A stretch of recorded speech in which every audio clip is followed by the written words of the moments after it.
So earlier in the conversation, towards the beginning, you brought up, Jonathan, about the proposition of modernity was specialty. And then the proposition of, the 90s on was specialness, right? And how, you don't worry about your competency, worry about, I guess, just produce yourself. Like, produce yourself and exploit yourself. And there's actually a pretty fascinating actual survey or study done about the ways in which moral grandstanding, like, it facilitates certain personality traits, and narcissistic sociopaths will benefit from a system that, surprise, surprise, if you can prove that you're a victim, then you're going to get to the top of the hierarchy, which is exactly what you see in absurdist detail with the Evergreen State College. What is the solution? What's the next step then? If we can't rely on specialty alone or competency alone, and specialness is actually pretty toxic gone wrong. I mean, you need to have self-esteem, you need to have pride, but we're going at it the wrong way. And when you put on the social pressure, those values actually collapse or cause really strange phenomena, not only the rioting in the street, but at least in democratic ruled areas, like just the bowing down to these mobs, and then the restraining of authority to allow these mobs to do this thing, and like this really messed up loss of actual direction and authority. Like, what is the proposition? Like, what is the value? Like, we talked about worship, we talked about a higher kind of modus, but is there, where do we go from here? If consumerism. Well, I don't know where we go from here, but I can tell you what I think I think the solution is hierarchy, but real hierarchy. Like I know when I say based that, on what? Well, it depends at what level. Okay, depends in what field. Like each field has their hierarchy.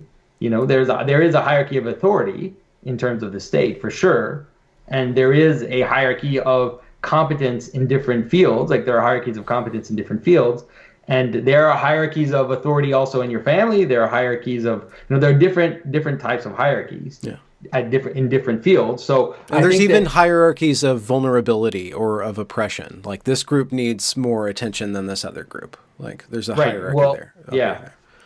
There is, in that sense, in the sense that you need to prioritize certain things. But I think that when I say hierarchy, I really mean it in a Christian sense. I really mean it in a balanced sense, where there has to be, in order for a real hierarchy to function, there has to be care and love coming from above, and there has to be support coming from below, and trust coming from below. And when that breaks down, then that's when you end up having extremes which start to manifest themselves, And you can see it, like, if you look at the French Revolution, you can see it there happening, and it's far away from us that we can talk about it without being controversial, where the nobility, because of technology, because of all these different things, the nobility stopped being connected to their serfs.